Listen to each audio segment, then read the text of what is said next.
Hi everyone, Troy Sage here, local real estate broker in Southern California, serving Southwest Riverside County and San Diego counties. Today I wanted to talk about short sales and buyers' pre-approval or pre-qualification letters that they're receiving from their lender to purchase the property. This is a reoccurring situation day in and day out with lenders representing the buyer, that they continuously are dropping the ball on their time frames. So let's refresh a little bit. A short sale is when a seller owes more than the property is currently worth and they have a hardship or a need to sell the property. So a buyer comes along and writes an offer and brings us their pre-approval or pre-qualification letter, says that they're totally able to qualify for a loan to purchase this property. All parties agree to the contract. The contract is then sent off to the seller's lien holder. The seller's lien holder then gives us an approval letter with a close of escrow date, and that's usually according to the contract. So a standard close of escrow date is 30 days from the approval date from the lien holder, not from the day that everyone signs the contract, but from the day that the seller's lien holder approves the short sale. So here's what's been happening lately, and it's happening again day in and day out. The buyer's lender does not order the appraisal right away, does not start doing the paperwork until 3, 5, 7, sometimes even 17 days into the purchasing process. And then that buyer's lender comes to us and says, comes to the listing agent and says, hey, we need an extension. And what they're failing to remember is that the lien holder for the seller does not have to grant an extension. This is a short sale. So then asking the seller's lien holder for an extension is jumping through a lot of hoops, and there's no guarantee. So what this does is it puts the seller at risk of foreclosure and the buyer at risk for liability and loss of their deposit. So once we open escrow, it is like a regular escrow, my friends. So here in Southern California, we have what I call the 17-day free look.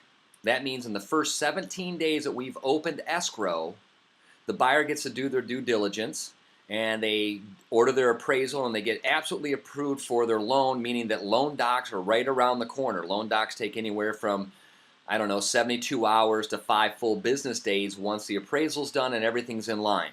So then that takes us to roughly day 21 to day 25. They draw the loan docs, we sign the paperwork, we close the deal. Bada bing, bada bang. So it moves right along. Here's the problem though. When the lender does not order the appraisal within the first 72 hours of the approval letter coming in from the seller's lien holder, the buyer's lender is doing the buyer a great injustice. It means that they're going to be behind. In today's market, a VA loan, the VA appraisers have 10 days to do their actual appraisal. So wouldn't you think, as a buyer, that your lender would actually order that appraisal in, say, the first 72 hours? Because if it takes 10 days and 3 days or 13 days, you still have 4 days left before that buyer has to lift contingencies. Now, that's not what's being done. So buyer beware. If you're working with a lender and by the end of 72 hours that appraisal has not been ordered, you are definitely falling behind in your obligation, your signed contract with the seller. And seller beware. If the buyer's appraisal has not been in within their first 17 days, there's a problem with that buyer's lender. So, not saying this is all lenders. It's definitely not. I've got lenders I use all the time that are on the ball, that make stuff happen in a timely manner. But there are so many lenders out there that are not on the ball, that are not doing what they're supposed to do, that are not following protocol.